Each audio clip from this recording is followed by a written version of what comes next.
नमस्कार, आदाब। बाल सुरक्षा सप्ताह में आप सबका स्वागत है। बच्चों की जिंदगी बड़ी सीधी सादी होती है। हंसना, रोना, सपने, दोस्ती, इन्हीं सब छोटे छोटे दायरों में उनकी जिंदगी सिमटी हुई होती है। और इसके बिल्कुल विपरीत हम बड़े एक जटिल जिंदगी जीते हैं। तेरा मेरा, अपना पराया, दोस्ती दुश्मनी, प्यार नफरत, फायदा नुकसान और न जाने क्या क्या। कई बार हम बड़ों की पेचीदा जिंदगी की वजह से हमारे निर्दोष बच्चों की जिंदगी, उनकी खुशी, उनके सपने गेहूं के साथ घुन की तरह पिस जाते हैं। उनका वर्तमान, उनका भविष्य खतरे में पड़ जाता है। आज हम एक ऐसे परिवार की कहानी लेकर आए हैं जहां परिवार के हर बड़े सदस्य की जिंदगी इतनी जटिल, इतनी बिखरी हुई थी कि जिसकी वजह से तीसरी क्लास में पढ़ने वाली एक 8 साल की मासूम बच्ची नेहा की जिंदगी दांव पर लग गई, या शायद उसके साथ कामिनी की जिंदगी भी किसी दांव का शिकार हो गई।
कहीं नहीं बेटा।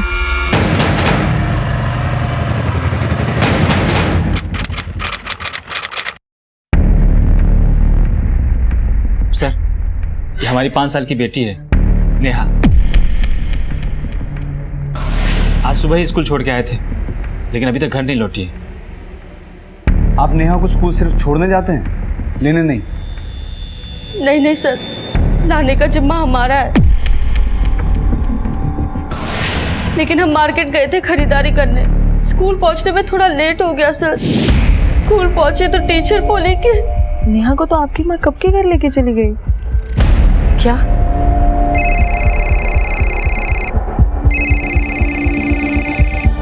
हेलो, हम बोल रहे हैं सुमन। रानो जरा मम्मी से बात कराओ। हाँ, हम अभी देखते हैं। मम्मी, मम्मी, मम्मी, मम्मी, सुमन दीदी का फोन है। मम्मी, पता नहीं कहाँ चली गई। दीदी तुमने मम्मी को देखा है क्या? हम तुमसे कुछ पूछ रहे हैं, जवाब तो दो। या कानपुर में हड़ताल है? तुम मम्मी को आवाज लगाई हो, जवाब मिला नहीं ना? मतलब मम्मी घर में नहीं है। सुन लिया ना तुमने? आप मम्मी के फोन पर ही फोन कर लो।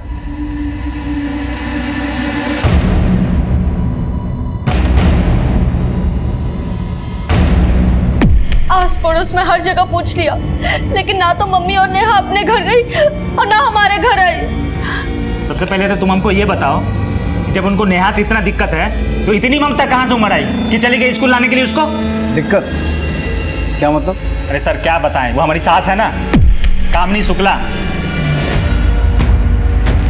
ये हमारी बेटी नेहा को बिल्कुल पसंद नहीं करती है। मेरी बच्ची फूटी आंख नहीं सुहाती है उसको। हाँ, तुम तो ऐसे बोल रहे जैसे तुम्हारी माँ हमारी बच्ची की आरती उतारती है, मर जाती है। अरे वो हमारी बेटी को कोसती है। सर, हमारी सास हमें बिल्कुल पसंद नहीं करती, इसलिए वो हमारा पूरा गुस्सा हमारी बच्ची नेहा पे उतारती है। तुम्हारी माँ से फिर भी अच्छी है। वो तो तुम्हारी माँ को लड़का चाहिए था, इसलिए बार बार बोलती थी। नहीं माँ, हमें नेहा रुको एक मिनट। नेहा हमारी बात तो सुनो। नेहा, पापा अभी आते ही होंगे, पहले हाथ मुंह धो लो, पैकिंग कर लो, फिर खेलो, ठीक है? चलो। अरे क्या तुम भी जब देखो इसके पीछे पड़ी रहती हो। मेरी बात मानो, एक बेटा पैदा कर लो। एक बेटा होने से ससुराल में इज्जत रहती है। मम्मी, हमारे लिए लड़का और लड़की दोनों बराबर है ना? अच्छा चलो, अगर ये बात है ना तो आज हमारी वो गत होती जो आज है। मम्मी, ऐसा कुछ नहीं है। आज के जमाने में हमसे एक नहीं पलती, हम दो कैसे? रहने दो। अगर तू 2 बच्चे नहीं पाल सकती ना तो इसे अनाथ आश्रम में डाल दे। अगर तुमने इसे अनाथ आश्रम में नहीं डाला ना तो एक दिन हम ही इसका कोई इंतजाम कर देंगे। अब बताइए सर, कौन माँ अपनी बेटी को ये समझाती है कि अपनी बच्ची को अनाथ आश्रम भेज दो? बताइए आप ही। हाँ तो वो तुम्हारी माँ के डर से बोल रही थी। मेरी माँ से नहीं डरती थी, तुम्हारी माँ से मेरी माँ डरती थी। अच्छा अपनी ये जुगलबंदी बंद करो यार। अपनी बच्ची के लिए यहाँ आए हो या झगड़ने आए हो? सर हमारी बेटी को ढूंढिए सर, हमारी बेटी हमें दिलवा दीजिए। पता नहीं हमारी बच्ची किस हाल में होगी, कहाँ होगी। सर आप FIR लिखिए मेरी सास के खिलाफ, कामनी शुक्ला के खिलाफ। वही मेरी बच्ची को गायब की है। दादी हम कहाँ आ गए? कहीं नहीं बेटा।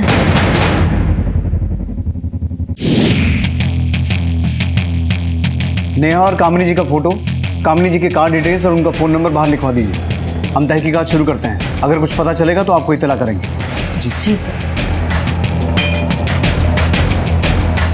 इन पति पत्नी के बीच कुछ ठीक नहीं लग रहा। सक्सेना, फिलहाल हमारा टारगेट ये दोनों नहीं, हमें पहले कामिनी और नेहा के बारे में पता लगाना है। और एक बात नोट की, सुमन को अपनी बेटी की चिंता तो थी, अपनी माँ की कोई चिंता नहीं थी। बेटी सुमन और दामाद विवेक नेहा की नानी कामिनी पर ही नेहा के अपहरण का इल्जाम लगा रहे थे। उनका कहना था कि कामिनी चाहती थी कि उनकी बेटी सुमन को बेटा हो, लेकिन कामिनी जैसी औरत जो खुद 3 बेटियों की मां है, जिसने तमाम तकलीफों के बावजूद उनकी परवरिश का जिम्मा उठाया, क्या वो अपनी नातिन को नुकसान पहुंचा सकती है? कभी कभी कठिन वक्त और हालात में हम कुछ गलत बोल जाते हैं, लेकिन इसका मतलब ये नहीं होता है कि हम वैसा कर ही गुजरेंगे। क्या कामिनी ने जो कहा था वो कर दिखाया था, या फिर वो भी नेहा के साथ किसी मुसीबत में फंस गई थी? आखिर इन घटनाओं के पीछे किसका हाथ था?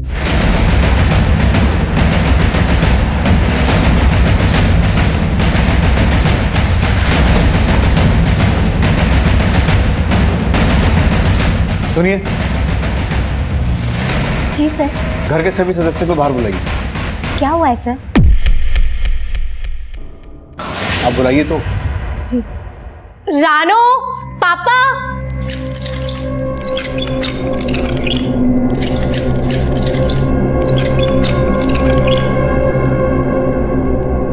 कामिनी जी कहाँ है? सर हमें नहीं पता मम्मी कहाँ है।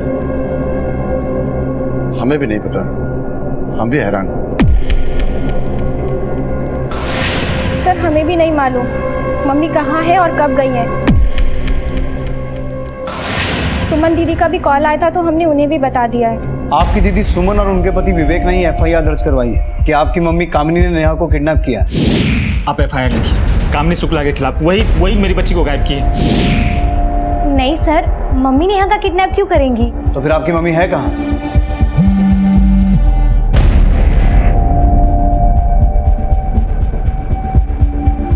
देखिए, इस बारे में कुछ भी जानते हैं तो बता दीजिए, वरना बाद में आपको बहुत दिक्कत होगी। सर हमें कुछ नहीं मालूम।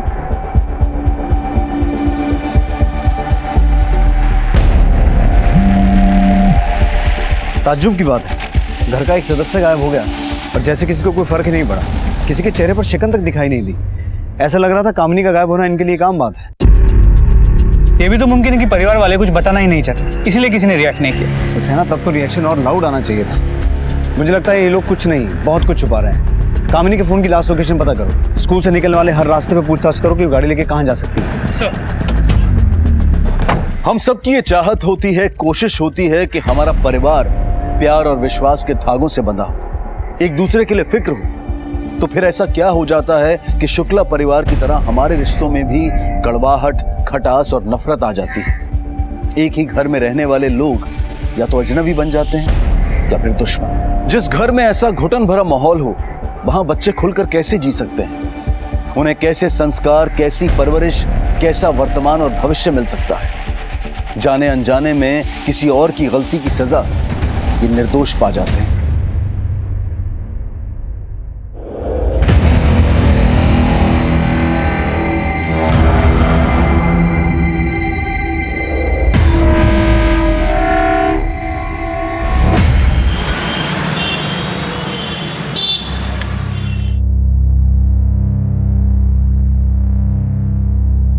पापा, हम समझ सकते हैं कि पुलिस के सामने आप अपना मुंह नहीं खोले, पर पापा अब तो हमें बता दीजिए कि मम्मी और नेहा कहाँ है। कुछ तो बोली होगी मम्मी कि मम्मी नेहा के साथ कहाँ जा रही है। अपनी मर्जी की मालिक है, उसके लिए पति कुछ भी नहीं। आज तक कभी बताया है कुछ जो आज बता दे? मुझे कामिनी की नहीं नेहा की फिक्र है। वो उसे अपने साथ क्यों लेकर गई?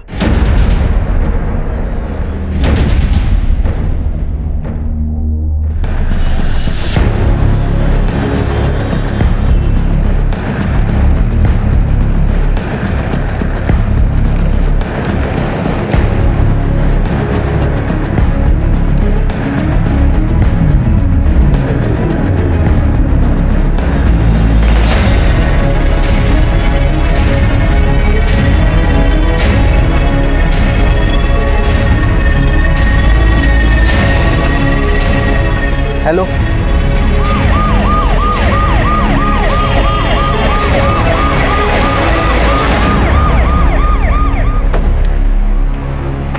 सर आइए, ये देखिए।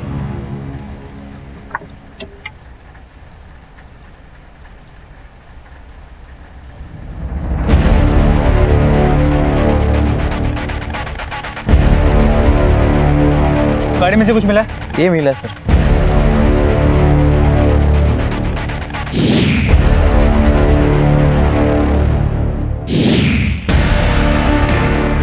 आसपास देखो कुछ मिलता है क्या? जी सर। गाड़ी में भी चेक करो। और राज, गाड़ी में जो ब्लड सैंपल्स है उन्हें लैब में टेस्टिंग के लिए भेज दो।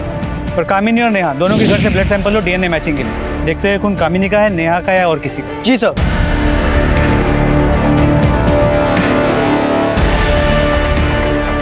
हाँ सर, यहाँ कामिनी की गाड़ी स्कूल से 6 किलोमीटर दूर एक सुनसान जगह पे मिली, लेकिन आसपास ना कामिनी है ना नेहा। और सर गाड़ी के पैसेंजर सीट पे कुछ खून के धब्बे मिले। क्या? देखिए, कामिनी अपनी कार में नेहा को लेकर किसी सुनसान जगह पे क्यों जाएगी? और जैसे कि तुम कह रहे हो कि कार में ब्लड ट्रेसेस मिले हैं, इसका मतलब है कुछ बड़ा हुआ है। कामिनी की कार में खून मिलने के बाद किसी बड़े हादसे की तरफ इशारा मिल रहा था।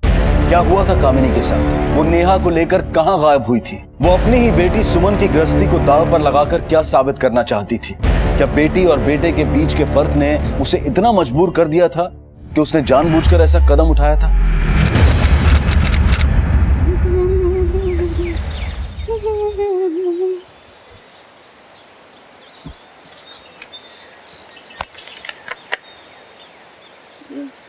दीदी, दीदी नोटिस आया है, अगर बिजली का बिल नहीं भरा तो लाइट कट जाएगी। दीदी सुन रही हो? और मम्मी का भी 2 दिन से कुछ अता पता नहीं है, अब क्या करेंगे? दीदी हम तुम्हें कुछ बोल रहे हैं, मम्मी ने तो हमें फंसा दिया। सारे दोस्तों को बोला था कि हम बर्थडे की पार्टी देंगे, अब क्या बोलेंगे उनको?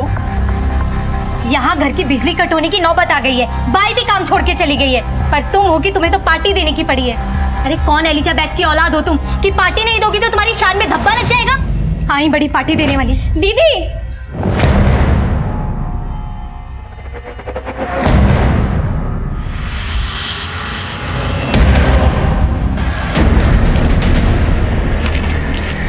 सर, गाड़ी में जो खून के धब्बे मिले थे उसकी डीएनए मैचिंग रिपोर्ट। खून नेहा का है। नेहा का?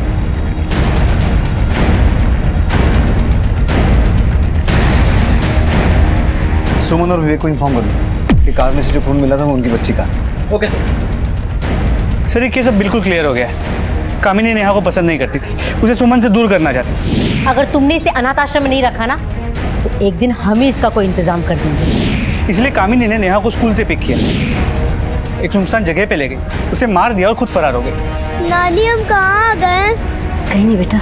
अगर कामिनी ने इतनी प्लानिंग की होती तो वो इस चीज का भी ध्यान रखती कि लोगों की नजर में ना आए। वो इस तरह से सबके सामने नेहा को स्कूल से पिक नहीं करती और अपनी गाड़ी ऐसे नहीं छोड़ती। हो सकता है कामिनी खुद किसी हादसे का शिकार हुई हो या फिर कामिनी और नेहा दोनों। सर अगर ऐसा है तो फिर मौका वारदात में नेहा के खून का मिलना एक बड़े हादसे की तरफ इशारा कर रहा है। सक्सेना, अगर इस केस में हमें आगे बढ़ना है तो हमें कामिनी के बारे में और इन्फॉर्मेशन निकालनी पड़ेगी। लेकिन प्रॉब्लम यह है कि उसके घर वाले कुछ बोल नहीं रहे हैं। कामिनी के बारे में बाहर से इन्फॉर्मेशन निकालता है, उसकी बैंक डिटेल्स निकालो। वो जहाँ कहीं भी है उसे पैसों की ज़रूरत तो पड़ेगी। अगर उसने किसी एटीएम से पैसे निकाले तो हमें उसकी लोकेशन का पता चल सकता है और उसके आस पड़ोस में से भी उसके बारे में पूछताछ करें। जी सर। क्या बताओ कामिनी के परिवार के बारे में। उसका पति बेचारा कुर्सी से हिल भी नहीं पाता और दिव्यम को तो अभी अभी ब्यूटी पार्लर में नौकरी लगी थी। बाकी सब तो घर में बैठ के खाते हैं। जैसे तैसे तो कामिनी ने उसकी बेटी सुमन उसके हाथ पीले कर दिए। 10 साल हो गए राजकमल के एक्सीडेंट को, पर घर में कोई चीज की कमी नहीं है। पता नहीं कामिनी पैसे कहाँ से लाती है।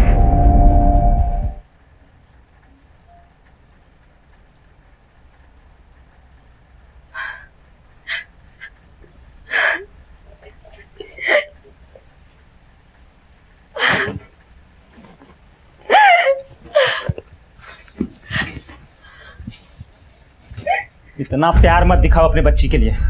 अगर प्यार होता ना तो समय पे स्कूल जाती। मार्केट सब बंद हो रहा था ना, सारी खरीदारी उसी दिन करनी थी और खरीद लेती ना साड़ी। अगर समय पे चली जाती ना स्कूल तो आज नेहा हमारे साथ होती। और वो तुम्हारी मंथरा माँ, उसी का किया धरा है सारा खेल।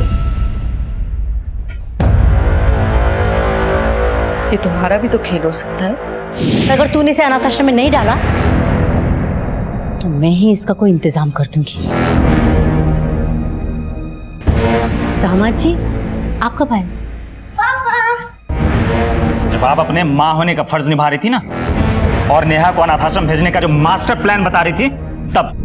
देखिए दामाद जी, मैं तो उसे बस समझा रही थी। अपना समझना समझाना जो है ना अपने पास रखिए। आपकी जैसी औरतें ही ना औरतों की दुश्मन होती है। आप गलत समझ रहे, मेरी बात तो सुनिए आप। अब तो आप ना बोले वही अच्छा है, वरना हम भूल जाएंगे कि आप लगती कौन है हमारी। और हाँ, दोबारा अगर नेहा को दूर करने का सोचे भी ना तो सही बता रहे, हमसे बुरा कोई नहीं होगा। चलो सुमन, जाके सामान पैक करो अपना। चलो नेहा। अभी तक तो कुछ नहीं किया है मैंने, पर कसम से एक बार तुम्हारी माँ हमारे हाथ लग जाए ना, जान से मार देंगे उसको। सर, कामिनी ने एटीएम से कोई ट्रांजैक्शन नहीं किया है। उसके मोबाइल की आखिरी लोकेशन उस कार वाली जगह की। उसके बैंक अकाउंट में भी कुछ खास पैसे नहीं है, लेकिन तो उसके बैंक डिटेल से ही इंपॉर्टेंट इन्फॉर्मेशन मिली। सर ये देखिए, 1 साल पहले तक कोई महेश उसके अकाउंट में हर महीने 50,000 रुपये ट्रांसफर किया करता था। 6 महीने पहले तक कोई नवीन है जो उसके अकाउंट में हर महीने 60,000 रुपये ट्रांसफर किया करता था। और पिछले 1 साल से कोई संजीव सक्सेना है जो हर महीने 40,000 रुपये उसके अकाउंट में ट्रांसफर किया करता है। तो ऐसे 3-4 नाम और भी है।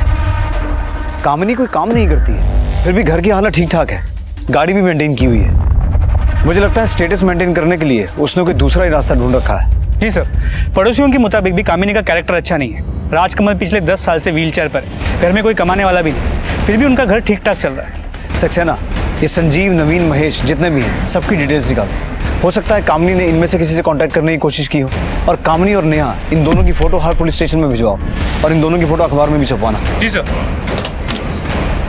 हाँ ठीक है, पहले कहा है जो करो।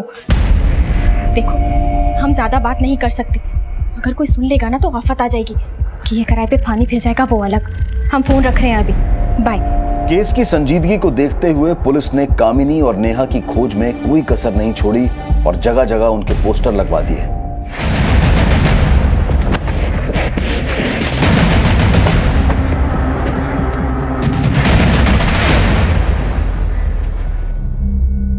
सर, मेरा उससे कोई चक्कर वक्कर नहीं था। अगर वो मेरे लिए कुछ करती थी तो पैसों से मैं उसकी मदद किया करता था। संजीव, तुमने इस महीने के पैसे ट्रांसफर नहीं किए? अरे परेशान क्यों होती हो, कर दूंगा। एक हाथ दे एक हाथ ले। सर, अपना तो सीधा सा फंडा है। उसे मुझसे पैसों के अलावा और कुछ नहीं चाहिए था और मुझे समझ गया। कुछ आइडिया है वो कहाँ जा सकती है? उसने तुमसे या तुमने उससे कोई कांटेक्ट किया? नहीं सर। सर, कामिनी के साथ मेरा अफेयर मेरी बीवी के कार एक्सीडेंट में गुजर जाने के बाद शुरू हुआ। हालांकि उसे मैं बहुत पसंद भी करता था और उससे शादी भी करना चाहता था, पर यह बात मैंने उससे कई बार कही भी थी, लेकिन उसने कहा कि देखो, ख्याली पुलाव पकाना बंद करो। हमारे बीच में जो भी है बस यही तक है।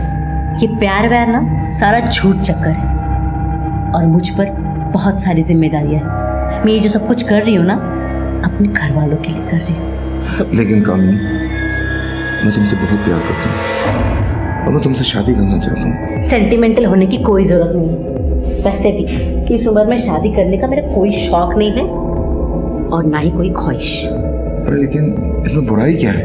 एक पति से परेशान हूँ, उसमें अच्छाई भी क्या है? अरे लेकिन मेरी बात तो सुनो कामिनी। तो उसने आपका घोड़ी चढ़ने का सपना तोड़ दिया और साथ ही दूसरे मर्दों के साथ संबंध भी बनाती रही। कहीं इसी बात से नाराज होकर आपने तो गायब नहीं किया उसे? सच सच बताइए महेश जी, क्या किया कामिनी के साथ?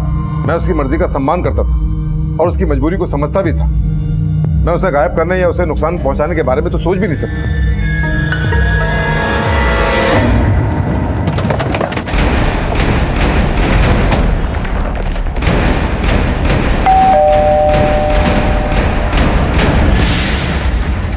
जी सर, नवीन बजाज घर पे हैं? जी सर, हम मानते हैं कि हमारे कामिनी के साथ निजी संबंध थे। सुनो, 20 महीने के पैसे ट्रांसफर करने वाले थे ना, कब करोगे? कर देंगे, हम पर विश्वास नहीं है। चलो तुम्हारी खातिर ये भी सही।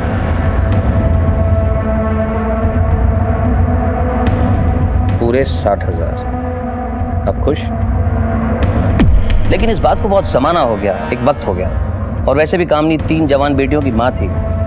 इश्क का भूत एक दिन तो उतरना ही था। और फिर हमें लगा कि हम कुछ गलत कर रहे हैं, तो हमने उससे दूरी बना ली। और उसके बाद फिर हम लोग कभी नहीं मिले। जब आप उनके साथ रिलेशनशिप में थे तो बहुत कुछ शेयर किया होगा, पसंद नापसंद, कहाँ जाना पसंद करती हैं, कहाँ नहीं पसंद करती हैं, कुछ आइडिया है? सर बड़ी ही चालबाज औरत थी, कुछ भी कर सकती है वो। अब ऐसे लोग किससे संबंध रखते हैं किससे नहीं, अब हमें इन बातों में कोई दिलचस्पी नहीं। ताज्जुब की बात है, कामिनी के इतने सारे आदमियों के साथ संबंध है, लेकिन जब हम कामिनी के घर गए तो उसके घर वाले ऐसे बता रहे थे जैसे उन्हें कुछ पता ही ना। हो सकता है हमसे कुछ छुपाना चाहते हो। कामिनी के इतने सारे लोगों के साथ अफेयर्स थे, हो सकता है उनमें से किसी चोट खाए आशिक का ये काम हो। उसने कामिनी से बदला लेने के लिए कामिनी को गायब किया और नेहा इस केस में गेहूं के साथ घुन की तरह पिस गई। ये भी तो मुमकिन है कि कामिनी इनमें से किसी आदमी को ब्लैकमेल कर रही और उस आदमी ने बदला लेने के लिए किया, या फिर कामिनी के किसी घर वाले का ही खेल हो। हम बड़े कई बार जिंदगी में बहुत कुछ गलत कर बैठते हैं और फिर उसे सही साबित करने के लिए उसका इल्जाम परिवार पर डाल देते हैं कि हमने तो ये सब परिवार की खुशी के लिए किया था, अपने बच्चों के लिए किया था। सवाल ये नहीं है कि कामिनी ने जो किया वो सही था या गलत, सवाल ये है कि कामिनी से उसके बच्चों ने क्या सीखा। संस्कार वो नहीं होते हैं जो बच्चों को हम किताबों से पढ़ाते हैं, बल्कि वो होते हैं जो बच्चे हमें जिंदगी में करते हुए देखते हैं। अगर आज कामिनी की जिंदगी में इतनी समस्याएं आई हैं तो उसके लिए जिम्मेदार वो और उसका पति है। तो क्या कामिनी का जिंदगी जीने का ढंग उसकी गुमशुदगी और नेहा के अपहरण का कारण बना? क्या कहानी में और भी कुछ था जो अभी सामने नहीं आया था? क्या कामिनी की वजह से बच्ची घुन की तरह से पिस रही थी, या फिर दोनों ही किसी अनचाही वारदात का शिकार हुए थे? कौन निर्दोष था और कौन दोषी, ये वक्त ही बताने वाला था।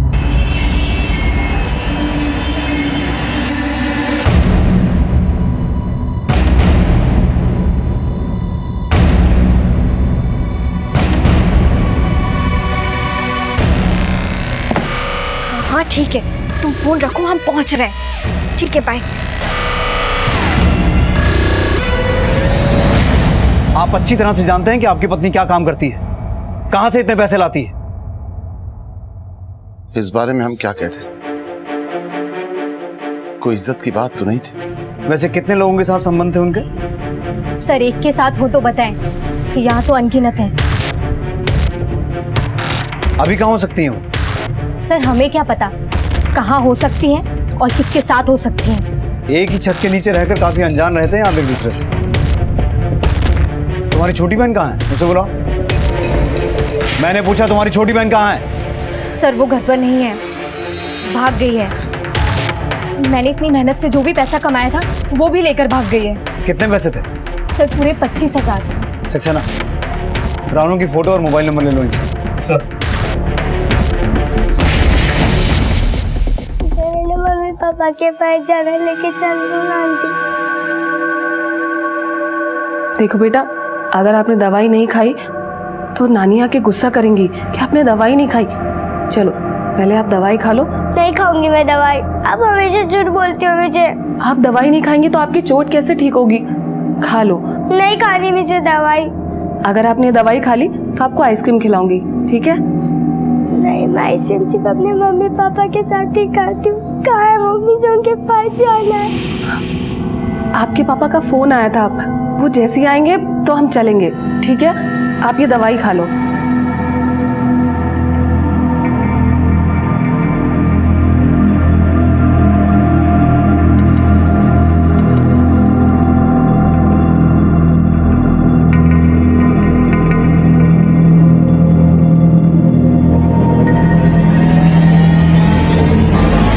रानो आखिर जा कहाँ सकती है?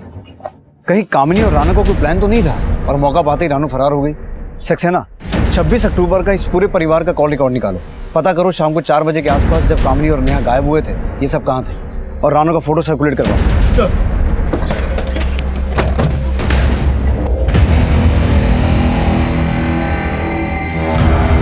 कहाँ भागने की कोशिश कर रही हो? अब झूठ बोलता, आप मेरी मम्मी को नहीं जानते हो। अगर मैं झूठ बोल रही होती तो ये डॉल मेरे पास कैसे आती? ये आपके पापा ने आपके लिए भिजवाई है।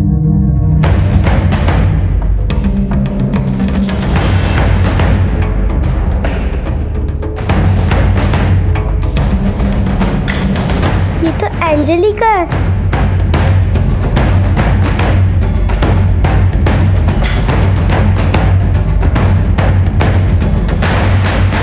हेलो, काम हो गया।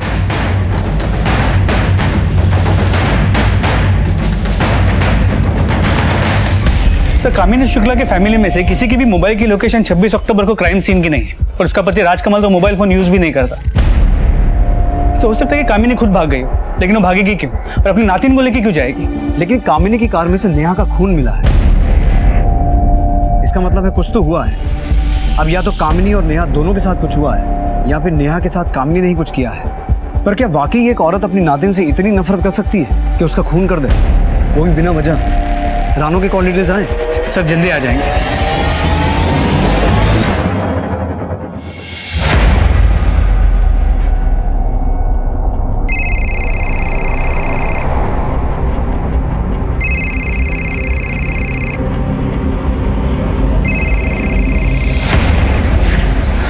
हेलो, हाँ बोलो। अभी? पर कैसे?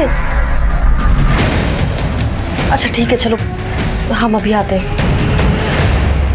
रानो के मोबाइल की last location Lucknow Gorakhpur highway की, पर रानो के कॉल रिकॉर्ड में ये एक नंबर है जिससे वो अक्सर बात किया करती थी।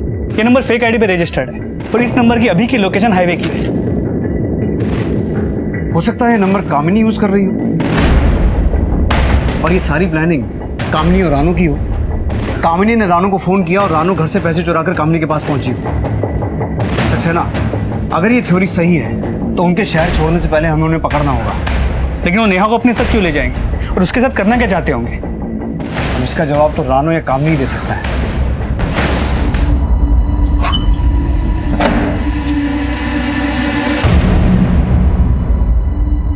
नेहा, नेहा,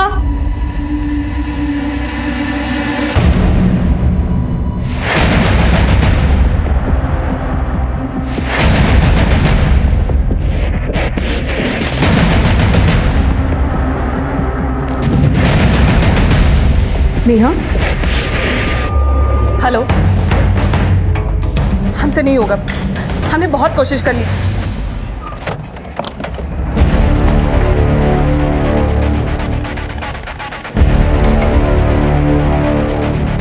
ये लड़की तुम्हारे यहाँ रुकी है? हाँ सर। कौन से कमरे में? ये 202 में। चलो। तेरे साथ सब कुछ किया, अपना सब कुछ दे दिया और तूने मेरे साथ धोखा दिया। धोखा नहीं किया मैंने तुझे। शादी नहीं करूंगा मैं। क्यों नहीं करेगा शादी? नहीं करूंगा शादी। क्यों नहीं करेगा शादी? तुझे करनी पड़ेगी शादी। नहीं करूंगा शादी।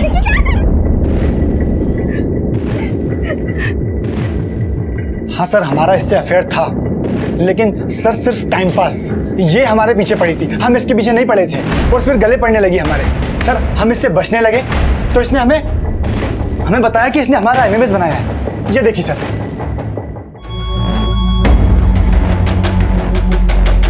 इसके बाद इसने हमें ब्लैकमेल किया कि अगर हमने इससे शादी नहीं की तो ये हमारा वीडियो वायरल कर देगी। सर इसलिए हम डर गए थे। इसलिए सर हमने प्लान बनाया कि हम इसे लेकर कहीं दूर चले जाएंगे। हाँ ठीक है, तुम फोन रखो, हम पहुंच रहे हैं। ठीक है बाय। हम एमएमएस नहीं बनाते तो क्या करते? लड़कों को आदत होती है इधर उधर मुंह मारने की, लेकिन शादी के लिए सिर्फ अच्छी लड़की चाहिए। घर से तो हम सारी उम्मीदें खो चुके थे। सर पापा की हालत तो आप देखे ही थे, मम्मी भी कोशिश कर करके हार मान गई थी। मेरी बेटियां बहुत गुणी हैं, आपके घर को स्वर्ग बना देंगी। कम से कम एक बार देखिए। भाई साहब सुनिए तो, भाई साहब क्या हुआ माँ? क्या बोले लड़के वाले? हाँ कर दी उन्होंने। देखो अब ना मैं थक चुकी हूँ, तुम लोग अपनी जिम्मेदारी खुद उठा लो। किसी भी लड़के को पटाओ, किसी को भी पसंद करो, जहाँ चाहिए उसके साथ भाग जाओ, पर मेरी छाती पे मूंग डोलना बंद करो। सर जब घर के हालात ऐसे हो तो कोई क्या करे? दिव्यम दीदी की हालत तो इससे भी बदतर थी। मैंने तुझे कितनी बार समझाया था कि बार बार जो होती है ना वो गलती नहीं होती, बेवकूफी होती है। नहीं माँ उसने मुझसे कहा था वो मुझसे शादी करेगा, इसीलिए तो मैं पर माँ अब उसका फोन नहीं लग रहा है माँ। उसे जो चाहिए था तुमसे मिल गया ना, अब तुम्हारी शक्ल क्यों देखना चाहेगा वो? देखो मेरे डॉक्टर से बात हो गई है, अभी भी वक्त है, अबॉर्शन किया जा सकता है।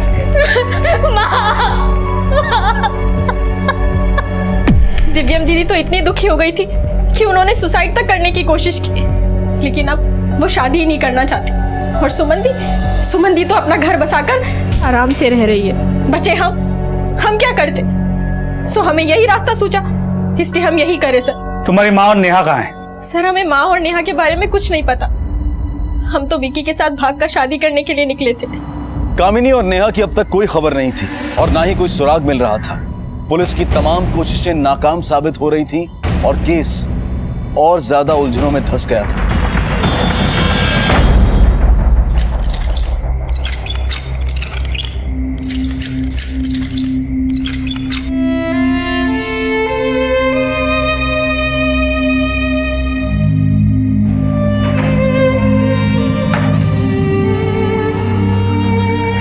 आपकी दीदी सुमन और उनके पति आप अच्छी तरह से जानते हैं कि आपकी पत्नी क्या काम करती है। आपकी मम्मी कामिनी ने नेहा को वैसे कितने लोगों के साथ संबंध थे उनके? सर एक के साथ हो तो बताएं, यहाँ तो अनगिनत है।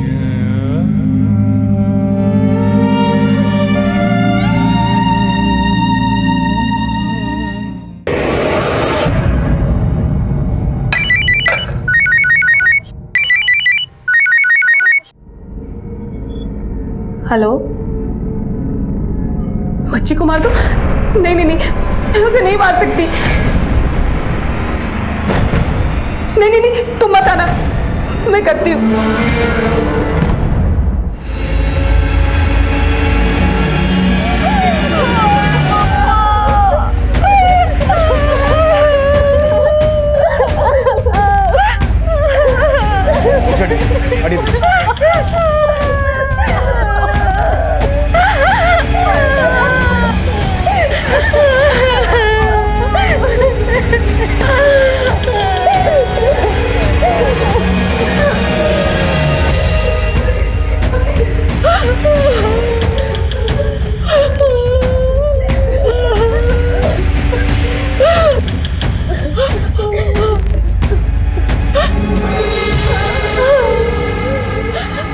सुसाइड का मामला लगता है।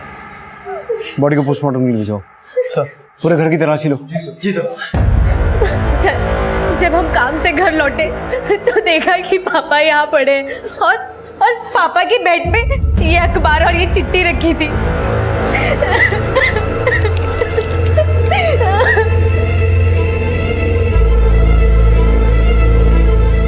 आज मैं कबूल करता हूँ कि गलती कामिनी की नहीं मेरी है। मैं इस घर में अकेला मर्द हूँ, इसलिए घर की जिम्मेदारी भी मेरी ही बनती है। पर मेरा अपाहिज होना इस घर के लिए और घर वालों के लिए बोझ हो गया और बेचारी कामिनी को वो सब करना पड़ा जो वो कभी करना नहीं चाहती थी। उसने सारी बदनामी, सारे कीचड़ अपने ऊपर ले लिए ताकि हम सब पाक साफ रह सकें, पर उसकी मेहनत बेकार गई क्योंकि तीनों बेटियों की ज़िंदगी बर्बाद हो गई। कामिनी ने माँ और बाप दोनों का फ़र्ज़ निभाने की कोशिश की, पर अब मैं मेरे परिवार की और तबाही ना बर्दाश्त कर सकता हूँ और ना अनदेखा कर सकता हूँ। मेरी मौत का जिम्मेदार मेरे अलावा कोई नहीं है, राजकमल। शुक्ला परिवार में सिर्फ सुमन की ज़िंदगी ठीक चल रही है। बावजूद इसके राजकमल ने अपने सुसाइड नोट में ये लिखा कि उसकी तीनों बेटियों की ज़िंदगी बर्बाद हो गई। इसका मतलब ये है कि सुमन की ज़िंदगी सिर्फ दिखने में ठीक है जबकि उसकी ज़िंदगी में भी कुछ चल रहा है। फिर तो सुमन की लाइफ की प्रॉब्लम ही कामिनी और नेहा के गायब होने का कारण हो सकती है। हो सकता है कि सुमन ने कामिनी की नेहा से छुटकारा पाने वाली बात मान ली, फिर उसके बाद कामिनी नेहा को लेकर गायब हो गई। सक्सेना, अगर ऐसा है फिर तो कामिनी ने सुमन से कांटेक्ट जरूर किया होगा। जितना जल्दी हो सके सुमन के कॉल रिकॉर्ड्स निकालो। हो सकता है सुमन को माँ होने के नाते जो अपनी इंक्वायरी से हमने बाहर रखा है वो हमारी भूल है। सर, सास बहू में साहब कभी बनती ही नहीं थी। एक पूरब जाती है, दूसरी पश्चिम। और सुमन का क्या बताएं साहब, पहले तो एकदम ठीक ठाक रहती थी, पर अब ना जाने उसको क्या हुआ है।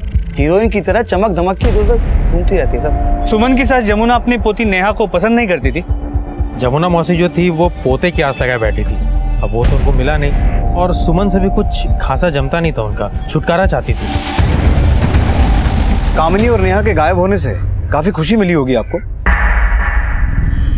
कामिनी की वजह से आपकी बदनामी हो रही थी और पोते की जगह पोती आ गई थी, तो उससे भी छुटकारा मिल गया। नेहा से कोई हमारी दुश्मनी नहीं थी, वो कामनी नहीं कमीनी थी।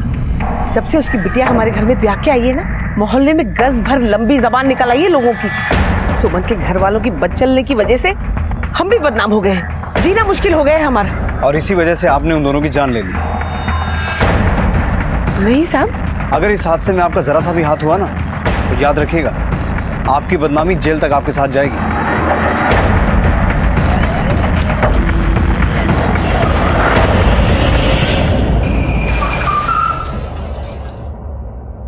सर, सुमन के कॉल रिकॉर्ड्स में कामिनी से कांटेक्ट की कोई बात सामने नहीं आई, लेकिन एक इंपॉर्टेंट बात ये पता चली है कि सुमन के कॉल रिकॉर्ड में 3 ऐसे नंबर हैं जो नवीन के नाम पे रजिस्टर्ड है। इनमें से एक नंबर तो खुद सुमन यूज कर रही है, और इन तीनों नंबर में अक्सर बातें हुआ करती है। ये वही नवीन है ना जो कामिनी के अकाउंट में हर महीने 60-60 हज़ार रुपए जमा करता था? जी सर, जब हमने सुमन के बैंक डिटेल्स को चेक किया तो पता चला कि नवीन के अकाउंट से सुमन के अकाउंट में भी पैसे ट्रांसफर हुए। इसके अलावा जब हमने नवीन के डिटेल्स को चेक किया तो पता चला कि जिस दिन नेहा गायब हुई उस दिन नवीन ने खुद के लिए, नेहा और सुमन तीनों के लिए मुंबई के लिए एयर टिकट्स बुक की थी। काफी मसाला इकट्ठा हो गया सक्सेना। अब आगे की कहानी नवीन और सुमन खुद बताएंगे।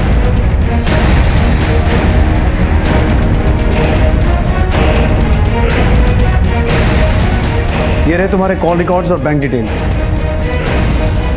अब सब कुछ सच सच बता दो, वरना हम तो सच उगलवा ही लेंगे।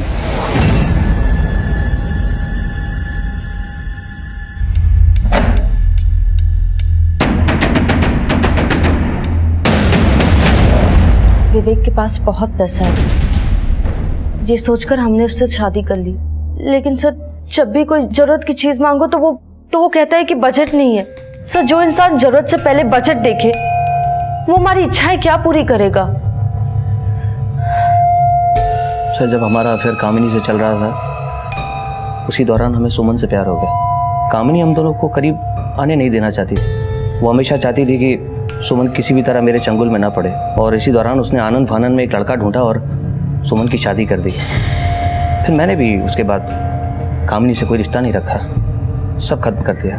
पिछले 1 साल से हम मिल रहे हैं। नवीन, क्या तुम सच में ऐसा करोगे? अरे हम कह तो रहे हैं तुमसे कि तुम्हारे साथ साथ हम नेहा को भी अपना लेंगे। और फिर एक दिन हम भागने का प्लान बना रहे थे।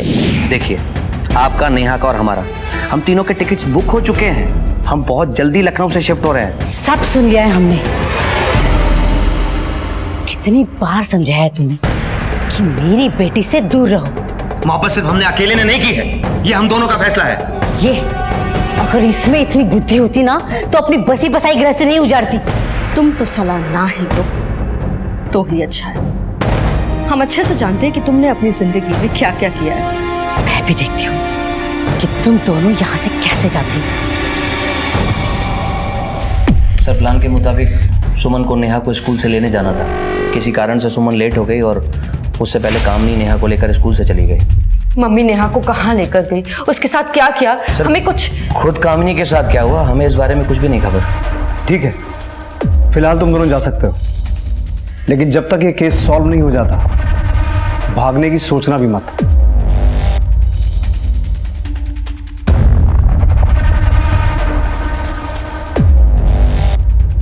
सक्सेना, नजर रखो इन दोनों पर। सर,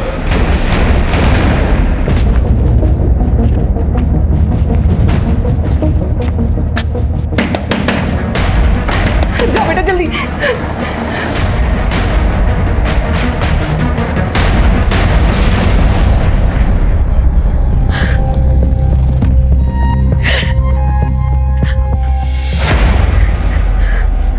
क्या कमी थी हमें जो इतना बड़ा धोखा दिया, हमारे साथ धोखा किया? हमने तुम्हें धोखा नहीं दिया, बल्कि हमारी माँ ने हमें धोखा दिया तुम जैसे से शादी करवा के। अब तुम्हारे और नेहा के साथ हमारा कोई संबंध नहीं है। निकलो तुम अभी, निकलो।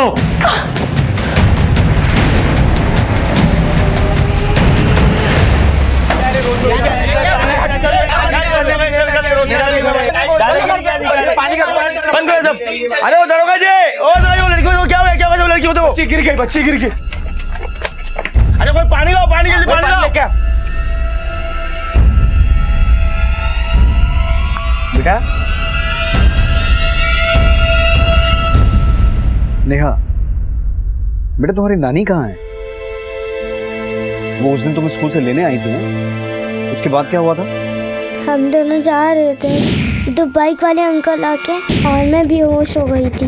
तो जिन अंकल ने तुम्हारी नानी की कार रोकी थी, उन्हें मारा था, तुम्हें उनका चेहरा याद है? नहीं, उन्होंने हेलमेट पहन रखा था। तो जब तुम्हें होश आया, तुम कहाँ थी? मैं एक आंटी के घर थी। आंटी के घर पे?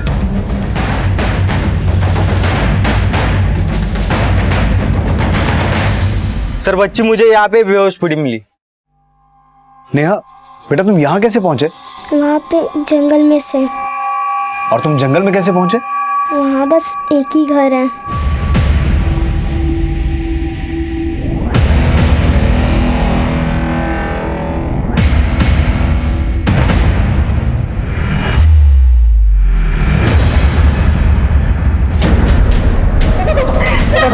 बता दो साहब।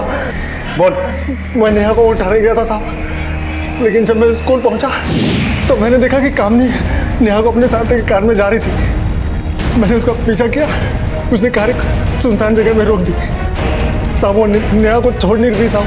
हमारी अपनी कोई औलाद नहीं है, इसीलिए जब ये नेहा को घर लेकर आए तो उसकी देखभाल करते करते मुझे उससे कब लगाव हो गया मुझे पता ही नहीं चला। इसीलिए जब इन्होंने उसे मारने को कहा तो मैं उसे मार नहीं पाई। नेहा को मारने का ऑर्डर किसने दिया था?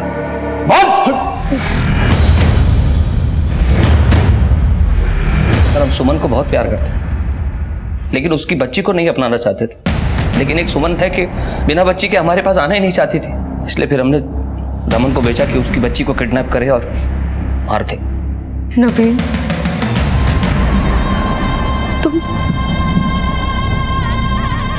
तुम हमारी बच्ची को मारना चाहते थे? तुम हमारी बच्ची को मारना चाहते थे? तुम इतने स्वार्थी कैसे हो सकते हो?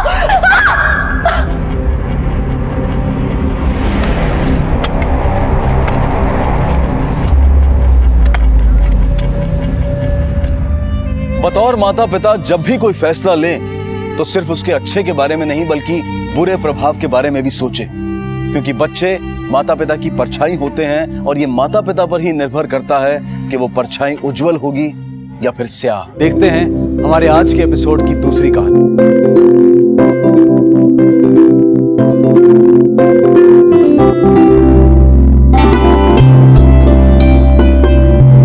नमस्कार, आदाब। क्राइम पेट्रोल डायल 100 के बाल सुरक्षा सप्ताह में आप सबका स्वागत है।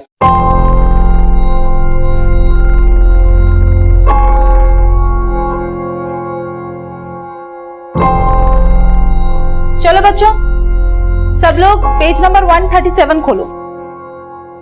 खोला सबने?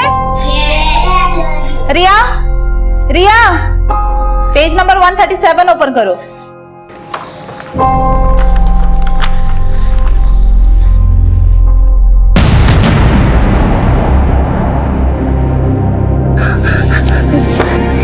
रिया, क्या हुआ रिया? Are you okay?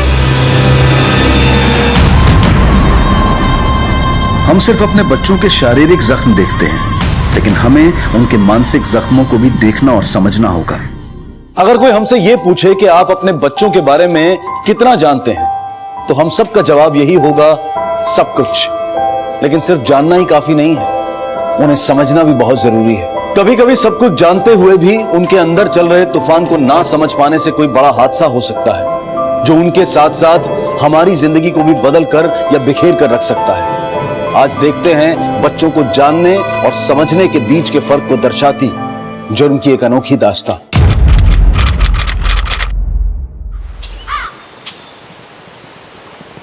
भाई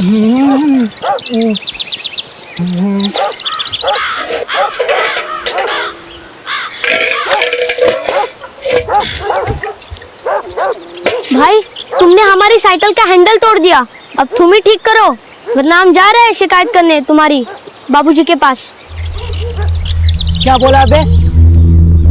पजामे में हो उसमें रहो, पतलून में आने की कोशिश ना करो वरना देंगे खींच के कंटाप।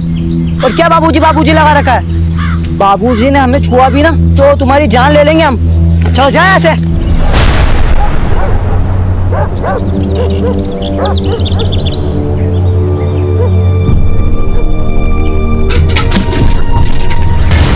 अरे भोला, अभी तक तू स्कूल नहीं गया है?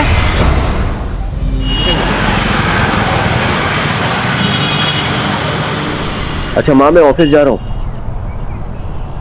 अरे रिया, तुम आ गई स्कूल से? रिया, ये क्या है? फेंको उसको नीचे। मैं कुछ कह रहा हूं ना आपसे, फेंको उसको नीचे। नो नो नो रिया, रिया रिया।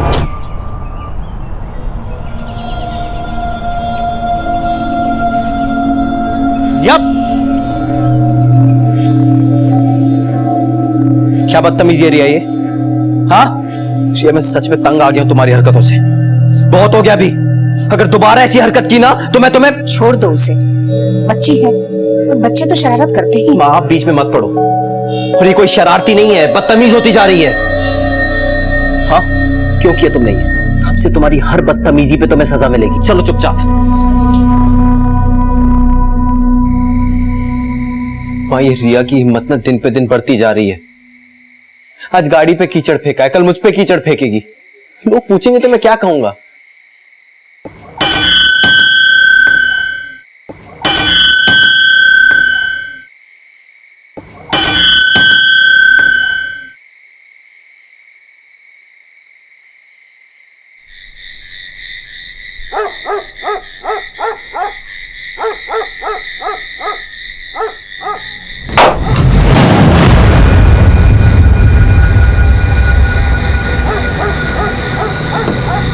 कौन है? कौन है? कौन है?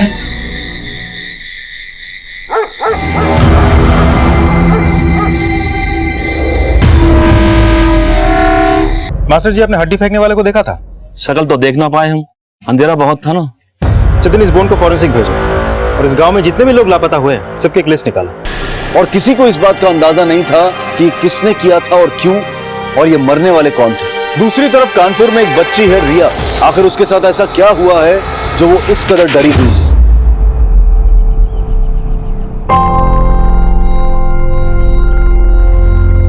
हो गया बेटा, दिखाओ।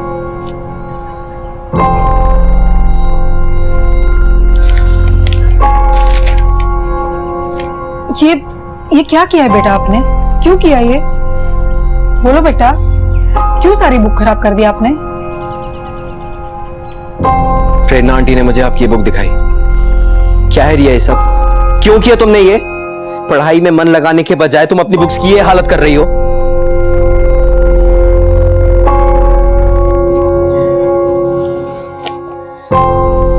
देखो रिया, मेरी बात सुनो। ना तो आप मुझसे बात करते हो, ना मेरी कोई बात सुनते हो। हुआ क्या है आपको? कुछ तो बताओ मुझे। कोई प्रॉब्लम है वो बताओ मुझे। आपको कुछ चाहिए मुझे बताओ। रिया, मैं आपसे बात कर रहा हूं, मुझसे बात करो। प्रॉब्लम क्या है रिया तुम्हारा? रिया, रिया। अजय, इसे फोर्स मत करो, हमें कोई और उपाय ढूंढना होगा। ये बात आपको आज समझ आई है? 6 महीने बाद? 6 महीने से आपकी बेटी किसी से बात नहीं कर रही है और साइकेट्रिस्ट के पास आप उसे आज लेकर आए हैं? इतनी छोटी उम्र में इसके और भी कई भयानक रीजंस हो सकते हैं। जरूर इसके साथ कुछ ऐसा हुआ है जिसकी वजह से इसको इतना बड़ा सदमा लगा है। हाँ डॉक्टर, 6 महीने पहले कैंसर की वजह से रिया की माँ की डेथ हो गई थी, तभी से उसने बात करना बंद कर दिया है। आई एम सॉरी, बट आपको मेरे पास उसको पहले लेकर आना चाहिए था। आप सोच भी नहीं सकते हैं कि एक बच्चे के लिए उसकी माँ की मौत का सदमा कितना बड़ा होता है। Anyways, I will try my level best. Ajay को गलतफहमी थी कि वो रिया के बारे में सब कुछ जानता है, लेकिन सच्चाई ये है कि उसने कभी रिया की मनोदशा को समझने की कोशिश ही नहीं की। माँ बाप होने के नाते ये हमारा फर्ज है कि हम बच्चों को पूरी तरह से अपने विश्वास में लें और उन्हें समझें, उन्हें जानने की कोशिश करें। सर, गांव में मिली बोन्स की फॉरेंसिक रिपोर्ट के मुताबिक वो हड्डी किसी 30 से 35 साल की औरत की है। बोन्स में सल्फ्यूरिक एसिड मिला है जिससे बॉडी को गलाया गया है और हड्डियों को भी नष्ट करने की कोशिश की गई है। रिपोर्ट के मुताबिक मौत 6 महीने पहले हुई है। Excuse me. हेलो, क्या? ठीक है, हम पहुंचते हैं। सर, गांव में एक और जगह पे इंसानी हड्डी मिली है। क्या?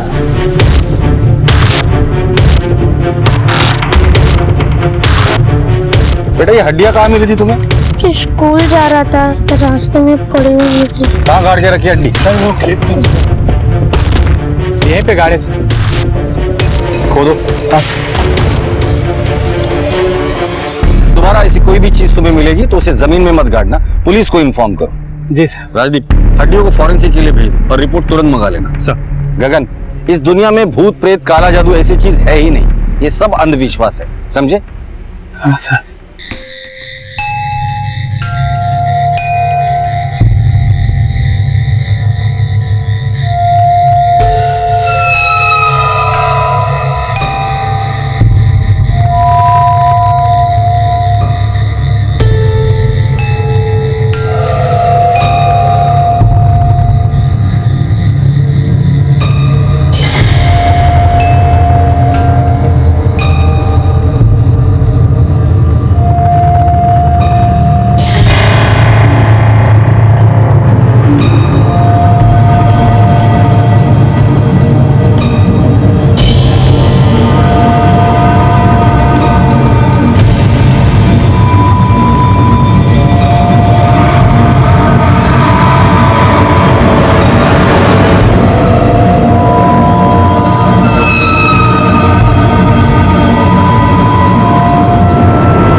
जाओ बेटा, दादाजी बुला रहे हैं ना।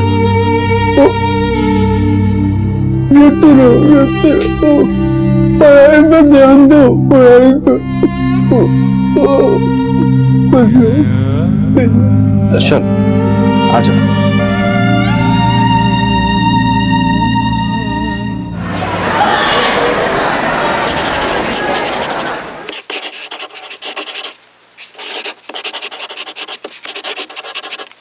रिया, क्या कर रही हो? क्या है रिया ये? तुम समझती क्यों नहीं हो? पढ़ाई में बिल्कुल ध्यान नहीं है। चलो बाहर, क्लासरूम के बाहर जाके खड़े हो जाओ, यही तुम्हारी पनिशमेंट है। गो रिया।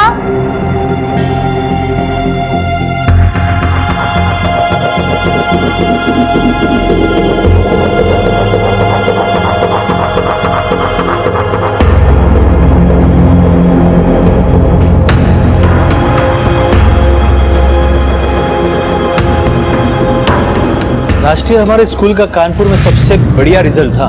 जी सर। उसे मेंटेन कीजिए। जी सर। और एक एक बच्चे पे ध्यान दीजिए। बिल्कुल सर। ओके।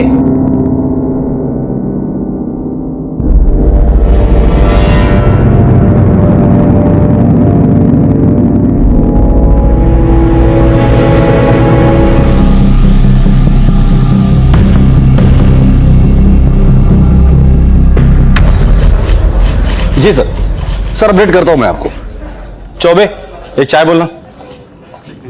फॉरेंसिक रिपोर्ट के मुताबिक 2 अलग अलग इंसानों की हड्डी है। भोला को जो हड्डी मिली थी वो किसी 30 साल की औरत की है। तुमने गांव के अनसॉल्व मर्डर और मिसिंग कंप्लेंट्स चेक किए? हो सकता है ये लोग उन्हीं में से हो। नहीं सर, अनसॉल्व मर्डर केस तो नहीं लगता, लेकिन हाँ, पिछले 3 महीनों में उस गांव के और उस गांव के आसपास के गांव से 6 लोग लापता हुए थे और सब एक के बाद एक 3 हफ्तों के अंदर गायब हुए थे। 2 का तो पता चल गया, लेकिन सर सबसे शॉकिंग बात यह है कि उसमें से कोई भी 30 से 40 साल का नहीं था और ना ही कोई औरत थी। अगर ये हड्डियां उन मिसिंग लोगों की नहीं है तो फिर किसकी है? इसका मतलब कुछ तो बड़ा चल रहा है, लेकिन क्या?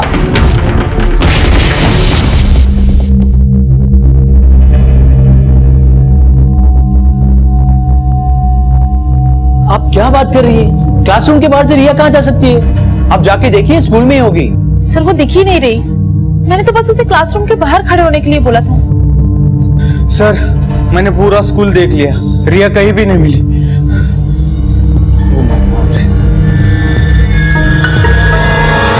हेलो,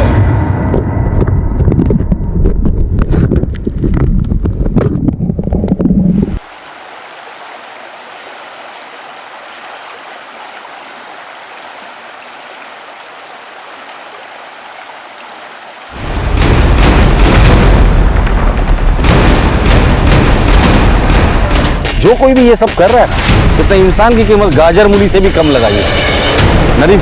जी सर। हड्डियों को फॉरेंसिक के लिए भेज दो। जी सर।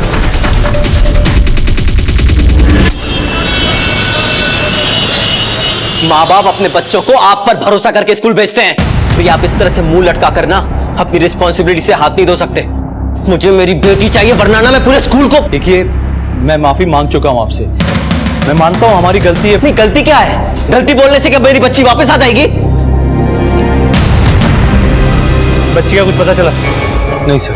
जब बच्ची गायब हुई, क्लासरूम में टीचर कौन थी? सर उस वक्त क्लासरूम में मैं थी। बच्ची क्लासरूम से निकली कैसे? मैंने ही उसे पनिशमेंट देकर क्लासरूम के बाहर खड़ा किया था, पर जैसे ही 10-15 पे मेरी क्लास खत्म हुई तो मैंने देखा रिया वहाँ पर नहीं थी।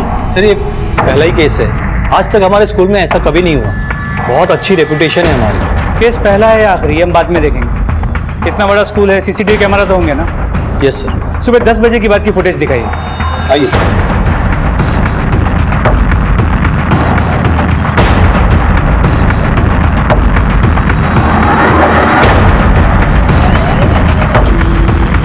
रिया बस में ही थी और ड्राइवर बिना चेक किए बस लेकर चला गया।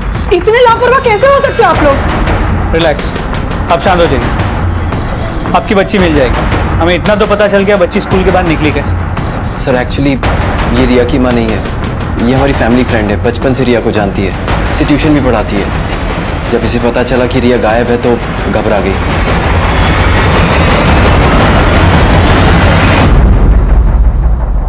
बच्ची कहाँ है? कहाँ रखा तूने उसे? साहब मुझे पता ही नहीं था रिया बस में। मैं तो दोपहर के बच्चों को लेने के लिए गया था, मालूम नहीं साहब कहीं बीच में उतर गई होगी। तूने बस कहाँ रोकी थी? साहब सुबह के वक्त ज्यादा ट्रैफिक नहीं था, लाल बत्ती की वजह से बस एक जगह गणेश मंदिर के पास रुकी थी, उसके बाद सीधे बस स्टॉप पे गई। साहब मैंने कुछ नहीं किया सर। अगर तेरी एक भी बात झूठ निकली ना, वापस बस चलाने लायक नहीं रहेगा। चलो यादव, एक बात तो क्लियर है, बच्ची स्कूल से बाहर बस में निकली है। इस ड्राइवर ने जो अपना रूट बताया और उस गणेश मंदिर के पास, रिया की फोटो दिखा और पता करो किसी ने उसे देखा है क्या? सर नदी से मिली बोन्स एक ही नहीं बल्कि 6 लोगों की, इसमें बच्चों से लेकर बुढ़ों तक की हड्डियां शामिल है। सर कुछ समझ में नहीं आ रहा, एक के बाद एक हड्डियां आ कहां से रही है? हो सकता है ये सारी हड्डियां इस गांव की नहीं बल्कि किसी और गांव की है, जो नदी के बहाव में बहते हुए यहाँ तक पहुंच गई है। एक काम करो, ऊपर जितने भी गांव है वहां जाकर पता करो कि उस गांव में कोई अनसॉल्व मर्डर या मिसिंग केस है या नहीं। सर मुझे लगता है ये कोई मास मर्डर का काम है जो लगातार जगह बदल रहा है, लेकिन सर कुछ छुपना ही चाहता है तो 6 महीने बाद एक के बाद एक हड्डियां कहां से रही है? आ रही है, लाई जा रही है, ये पता करना बाकी है।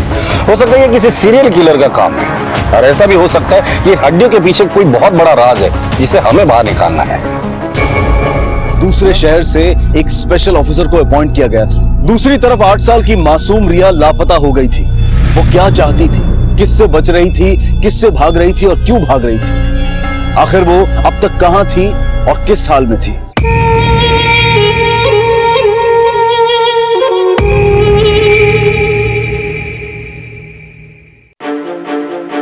पुलिस बस के रूट पर रिया की तलाश कर रही थी, पर उनके हाथ निराशा ही लगी।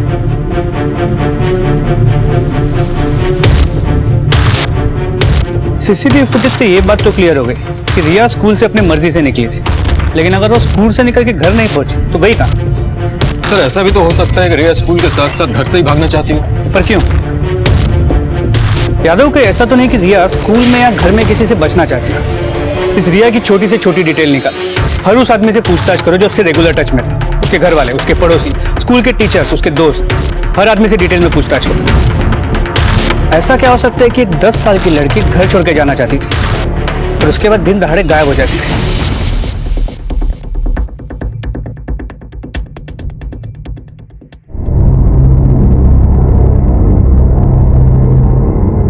अजय प्लीज संभालो अपने आप को। रिया मिल जाएगी। तुम्हारे ऐसे उदास होने से वो वापस नहीं आएगी। मेरी गलती है, ये सब कुछ मेरी वजह से हुआ है। एक अच्छा बाप नहीं बन पाया। नहीं अजय, तुम्हारी वजह से कुछ नहीं हुआ। क्यों खुद को कोस रहे हो तुम? वो बच्ची है, खेल खेल में कहीं चली गई होगी। बाकी सब ठीक है, बस थोड़ा बीपी बढ़ा हुआ है। और प्लीज रिया के बारे में कुछ मत बताना, नहीं तो इनकी तबीयत और बिगड़ सकती है। नहीं भी बताएंगे तो भी उन्हें पता चल जाएगा। मुझे तो लगता है उनको शक हो गया कि कुछ गड़बड़ है। मुझे तो समझ नहीं आ रहा कि वो रिया के बारे में पूछेंगे तो क्या जवाब दूंगा। तुम टेंशन मत लो, रिया मिल जाएगी। प्रेरणा, मैं चलता हूँ, अगर तुम्हें रुकना हो तो रुक जाओ। जी भैया। नहीं इट्स ओके। प्रेरणा तुम जाओ, काफी रात हो गई है। जाओ, मैं कह रहा हूँ।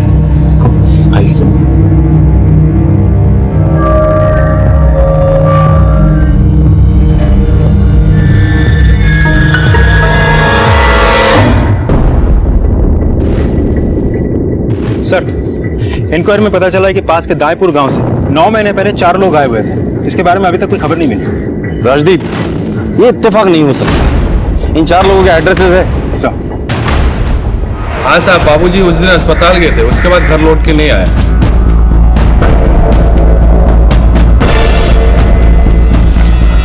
हमने सुना आपकी बेटी खो गई। हाँ सर, उस दिन बेटी घर पे ही थी। मैं पानी लाने बाहर गई थी और लौट के देखा तो बच्ची घर पे नहीं थी साहब।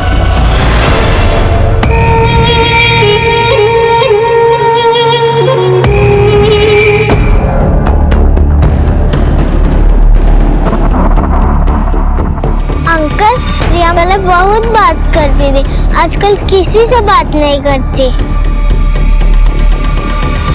सर ये देखिए, उस दिन उसने अपने पापा की फोटो पर स्टैब और स्क्रिबल भी किया।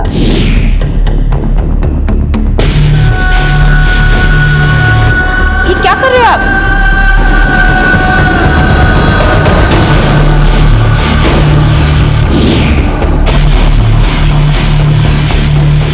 रिया और उसके फादर का कैसा रिश्ता था? किसी के घर में क्या चल रहा है क्या पता, पर अजय अक्सर रिया को मारता था।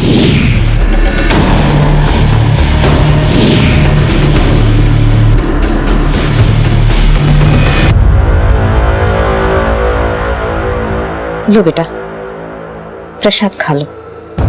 बाबा का प्रसाद है, सब कुछ ठीक हो जाएगा। देखना, रिया भी मिल जाएगी।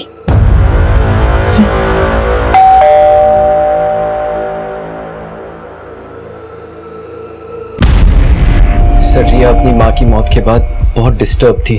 सदमा लगा था उसे, सबसे बात करना बंद कर दिया था, बहुत बदतमीज हो गई थी।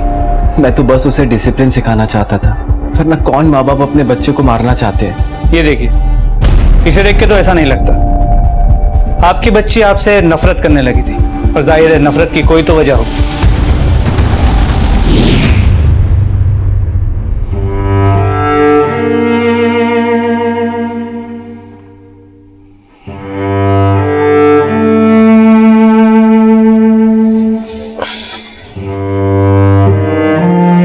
मम्मी की याद आ रही है?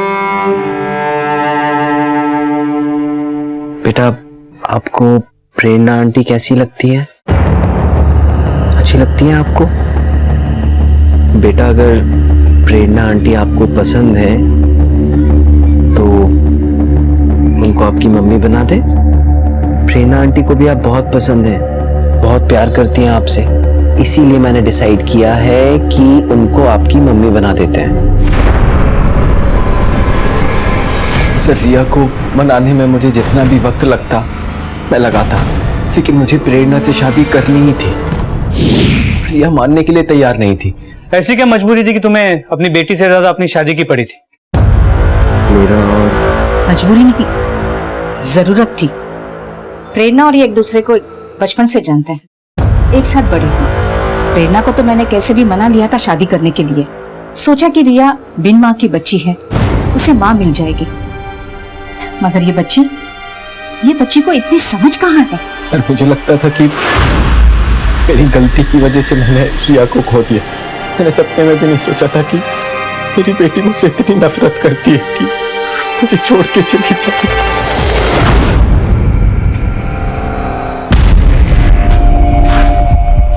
यादव, इस अजय के आंसू मगरमच्छ के आंसू।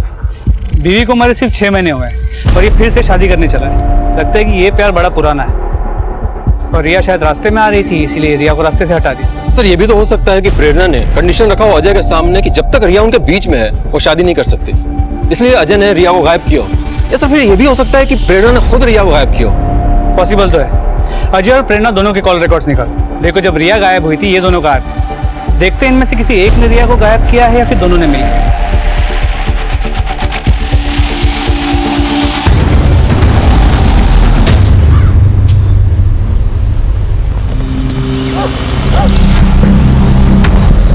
सर एक दूध वाला बोल रहा था कि उसके दूध के डब्बे में इंसानी हड्डी मिल गई। क्या? Yes sir. दूध के डिब्बे में हड्डी?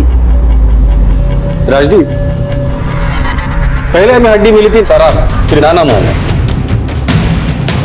और ये तीनों जगह 5 किलोमीटर के दायरे में है।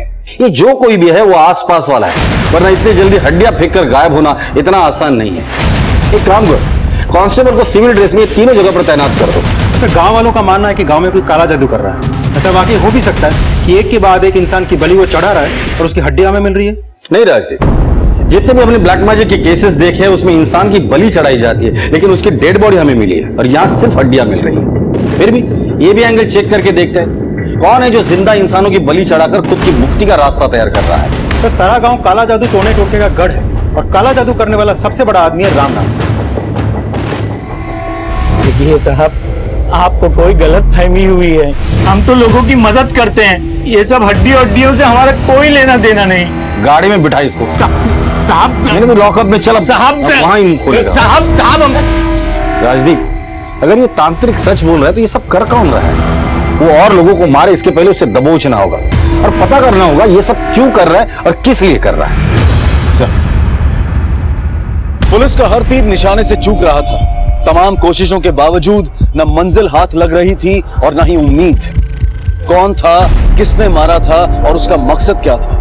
दूसरी तरफ गुमशुदा रिया अब तक घर नहीं लौटी थी। क्यों? जब हम बच्चों के लिए घर का माहौल तंग कर देते हैं तो बच्चे बाहर का रास्ता ढूंढ लेते हैं और कभी कभी वो रास्ता खतरे को दावत दे सकता है।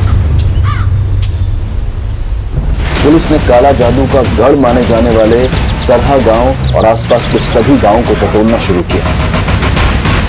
मुझसे गलती हो गई थी, अपने आप को रोक नहीं पाया था उसरा। जो हुआ वो नहीं होना चाहिए था। मैं ये शादी अभी पोस्टपोन करना चाहता हूँ, जब तक रिया नहीं मिल जाती। ये भी कोई बोलने वाली बात है अजय? रिया गायब है, कहाँ है, किस हाल में है, ये सब सोचना छोड़ के मैं अपनी शादी के बारे में सोच रही हूँ। इतनी सेल्फिश नहीं हूँ मैं। तुम बिल्कुल फिक्र मत करो अजय, मैं भी यही कहने वाली थी कि अभी शादी पोस्टपोन कर देते हैं। तुम रिया के बारे में सोचो। थैंक यू सो मच प्रेरणा।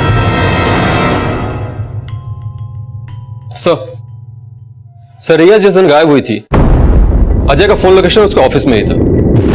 और सर अजय का ऑफिस रिया के स्कूल से बहुत दूर है। और हाँ सर एक और बात, अजय ने उस दिन प्रेरणा को फोन भी किया है। सर ये देखिए प्रेरणा का कॉल रिकॉर्ड से, जिसे साफ साफ पता चल रहा है कि प्रेरणा उस दिन स्कूल के आसपास में ही थी।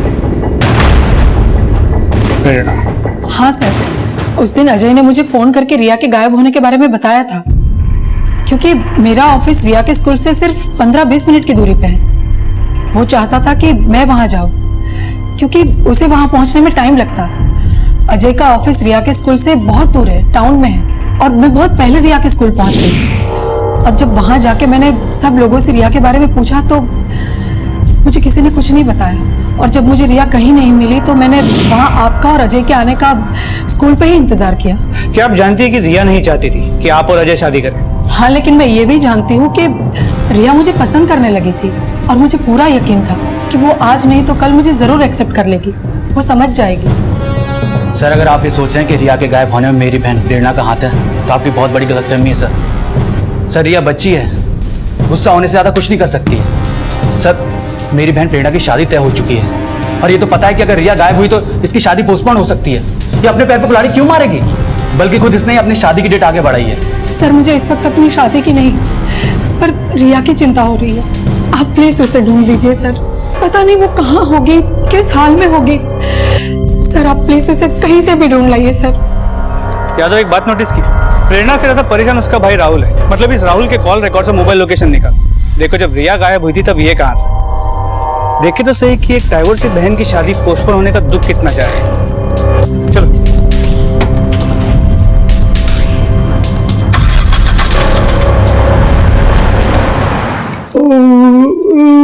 क्यों रे अजय, तू शादी नहीं करना चाहता?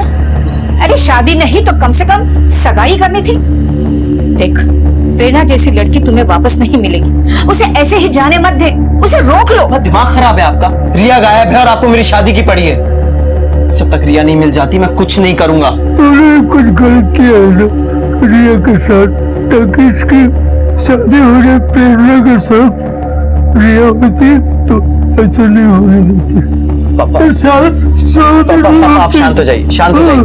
हाँ मैं शादी करवाना चाहती थी। मुझे घर में बहू चाहिए किसी भी कीमत पर, क्योंकि मुझसे घर की देखरेख नहीं हो पा रही है। और रिया से भी मैं नाराज थी, क्योंकि रिया की वजह से ये शादी में देरी हो रही थी। अरे मैं तो अपने बेटे का भला चाहती थी, और ऐसे कैसे आप कह सकते हैं कि मैं रिया के साथ कुछ भी कर सकती हूँ? रोज जब तब करती थी ताकि माता रानी रिया को शादी करने के लिए हाँ करवा देगी। रिया का भी भला चाहती थी मैं, कि उसे भी माँ मिल जाए। और हाँ, रिया सिर्फ आपकी पोती नहीं, हमारी भी पोती है।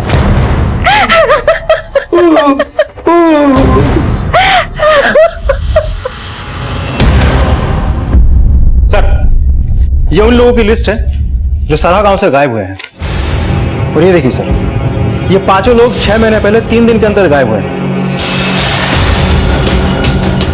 सरा पुलिस ने ढूंढ निकालने की बहुत कोशिश कर रही है, लेकिन कोई कामयाबी हाथ नहीं लगी। किसी एक का भी सुराग नहीं मिला। मुझे लगता है हमें इनकी फैमिली से बात करनी होगी। ये लोग कब, कैसे और कहां गायब हुए।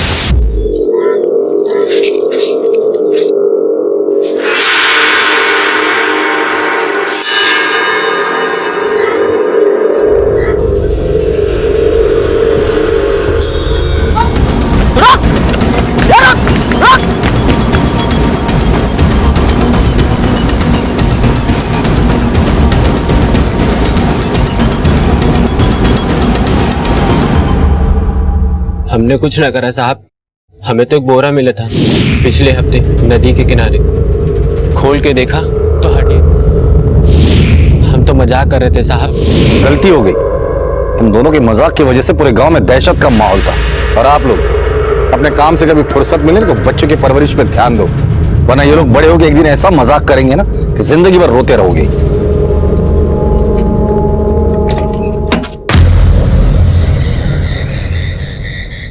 अक्कड़ बक्कड़ बम्बे बो 80 90 पूरे 100।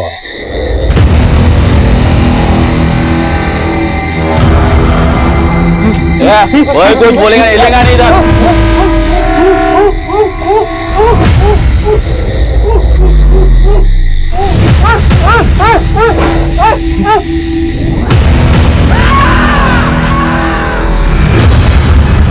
वही दिन हमार मुन्ना खेलत खेलत भीड़ा में निकल गए। वही के साथ कोनो बच्ची भी रही। वो बच्ची तो वापस आई गई साहब, पर हमार मुन्ना कब तक कोनो पता नहीं लगा। आपने कहा आपके बेटे के साथ कोई लड़की भी वहां गई थी? हाँ साहब, वही के चक्कर में तो मुन्ना भी गया साहब। भूत प्रेत का साया है वहाँ, जो गया लौट के नहीं आया दोबारा।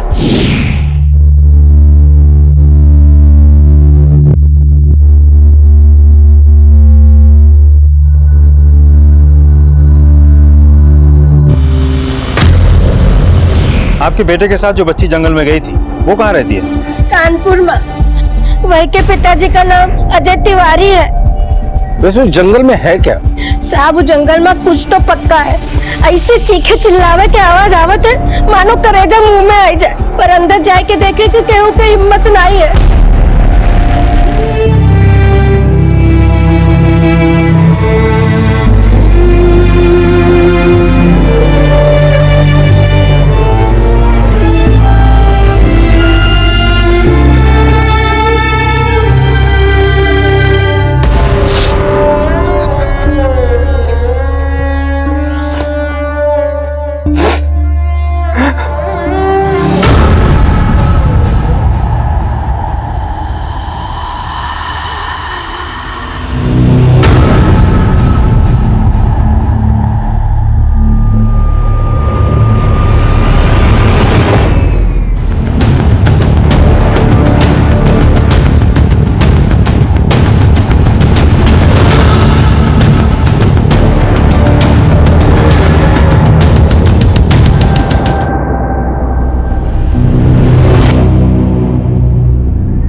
मुझे लगता है यहाँ लोगों को बांध कर मारा गया है, जिनकी चीखें गांव वालों ने भी सुनी। ये खून सूखा हुआ है, इसका मतलब ये जो भूत प्रेत है उसने अपना अड्डा बदल दिया है। फॉरेंसिक वाले को बोला कि ये ब्लड सैंपल्स जमा करने के लिए बोल देना। सर, नरसंहार हुआ है सर, बहुत बड़ी मात्रा में, और ये नरसंहार अब शायद किसी और जगह पे चल रहा है। राजदीप, जितने भी लोग गायब हुए थे वो गायब होने से पहले डॉक्टर के पास गए थे। हो सकता है इन लोगों का गायब होने से पहले डॉक्टर के पास जाना और इस घर में हमें डॉक्टर की ब्लेड मिलना हमारे लिए कोई इशारा हो। टीम को तफ्तीश में लगा, तब तक हम लोग कानपुर जाकर आते हैं उस लड़की से मिलते जो मुन्ना के साथ जंगल में गई थी और जिंदा वापस आई थी।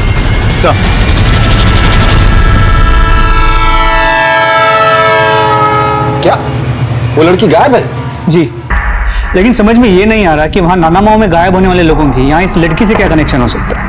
हाँ, वो 6 महीने पहले नानामाओ गई थी, जो उसकी माँ का गांव, और अजय ने कहा था कि उसकी बीवी अपने आखिरी दिन अपने माँ बाप के साथ गुजारना चाहती है। सर नहीं, ऐसा तो नहीं कि रिया ने उस दिन जंगल में किसी को देख लिया हो, या फिर ऐसा कुछ देख लिया हो जो उसे नहीं देखना चाहिए था, क्योंकि खेलते हुए जंगल में बच्चे जहाँ पहुंचे थे। ऐसा भी हो सकता है कि ये बच्ची रिया इस जुर्म की एक चश्मदीद गवाह हो और इसीलिए उसे गायब कर दिया।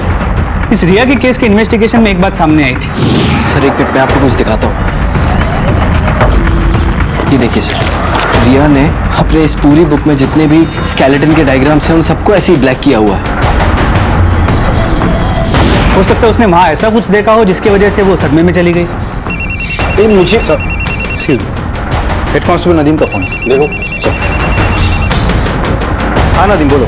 सर, हमें दयपुर और सरा से जो लापता हुए लोगों की फैमिली से बात की तो हमें पता चला है कि वो लोग कोई मेडिकल कैंप या सरा के हॉस्पिटल गए थे। और नानामाओ से गायब हुए लोग, क्या वो लोग भी डॉक्टर के पास या फ्री मेडिकल कैंप गए थे? जी सर, यहाँ नानामाओ में भी एक फ्री मेडिकल कैंप लगा था, किसी दिव्य ज्योत एनजीओ ने उसे ऑर्गेनाइज किया था। ठीक है, थैंक्स नदीम। सर हमारा शक सही निकला, गांव से लोगों के गायब होने से पहले या तो लोग डॉक्टर के पास गए थे नहीं तो फ्री मेडिकल चेकअप कैंप गए थे, जो दिव्य ज्योत एनजीओ ने ऑर्गेनाइज किया था। क्या आपको पता है कि हाल फिलहाल में रिया कभी किसी डॉक्टर के पास गई थी या नहीं गई थी, या इस केस से रिलेटेड कोई भी इंफॉर्मेशन आपके पास है? जी, एक डॉक्टर है राहुल, जो अजय और रिया का नेबर है और उनका फैमिली डॉक्टर भी। इस राहुल की एक बहन है प्रेरणा, जिसपे हमें पहले शक था, लेकिन इन्वेस्टिगेशन में वो बिल्कुल क्लीन निकली।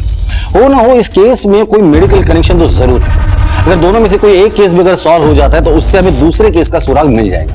राजदीप, तुम एनजीओ जाकर पता करो कि एनजीओ का कोई भी स्टाफ कभी भी कानपुर, दायपुर, सरा या नानामाओ गया था या नहीं गया था, और जो लोग लापता हुए उनके मेडिकल रिपोर्ट्स लेकर आना। सर अनुज, अगर हम इस डॉक्टर राहुल के पिछले 6 महीने के कॉल रिकॉर्ड्स निकालते हैं तो हमें पता चल जाएगा कि ये डॉक्टर राहुल नानामाओ, सरा या दयपुर कभी गया था या नहीं गया था। जी सर, नानामाओ में जो मेडिकल कैंप है वो तो हमारे एनजीओ के एनुअल प्रोग्राम का हिस्सा है, वो तो हम हर साल लगाते हैं। आप आपके स्टाफ का एक लिस्ट दे सकते हैं जो लोग आपके साथ आपके कैंप में काम करते हैं? Sure sir. सर ये रहे राहुल के पिछले 6 महीने के कॉल रिकॉर्ड्स। इस कॉल रिकॉर्ड्स को देखने के बाद अजीब बात सामने आई है सर। जिस दिन रिया गायब हुई थी उसके ठीक 2 दिन बाद राहुल आधी रात को कानपुर से ठीक 20 किलोमीटर दूर एक जंगल में था, और उसकी फोन की लोकेशन भी वहीं 2 घंटे तक थी। क्या वजह हो सकती है इस जंगल भ्रमण की? उठा के लाओ उसे। सर, ये एनजीओ के मेडिकल कैंप और सारा हॉस्पिटल का रिकॉर्ड है। जितने लोग भी गायब है उसकी गिनती 1-2 नहीं 15 लोगों की गिनती है, और सब में एक बात कॉमन है सर, सबका ब्लड ग्रुप O पॉजिटिव है। O पॉजिटिव मतलब यूनिवर्सल डोनर? Yes sir. और ये मेडिकल कैंप और सारा हॉस्पिटल में काम करने वाले लोगों के नाम है, और दोनों में एक नाम कॉमन है सर।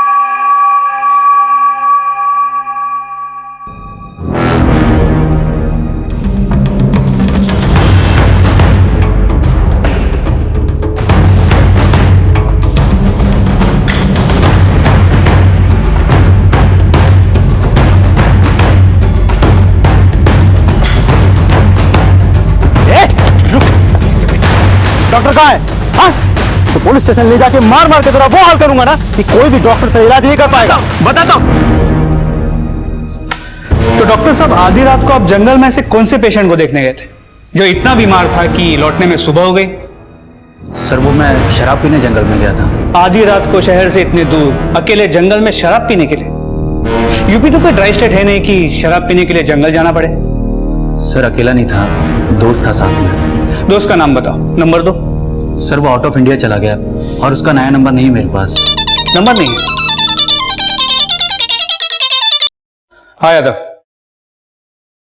बॉडी मिल गई। गुड। सर सर सर देख, हमें रिया की बॉडी मिल गई, वहीं से जहां तू जंगल में शराब पीने गया था। अब तू खुद से सच बताएगा या तेरा ट्रीटमेंट शुरू कर दूं? सर मैंने रिया की बॉडी वहां अपनाई थी।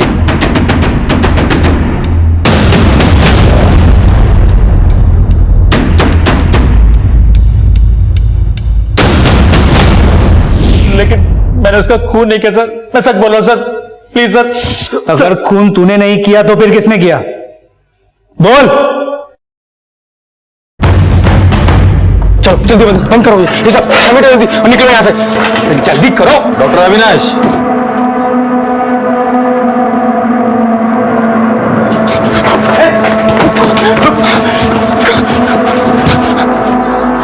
भागना है तुम्हें, भागो जा।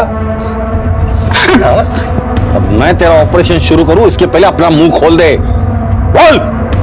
सर मुझे पता था कि गांव में किस किस का ब्लड ग्रुप ओ पॉजिटिव है।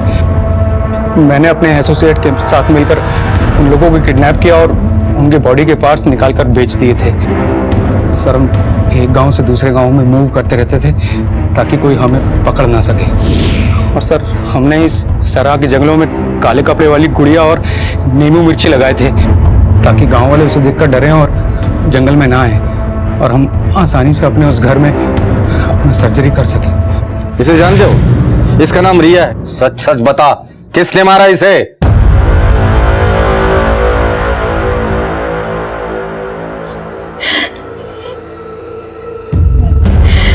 हाँ सर, रिया की मौत मेरे हाथों हुई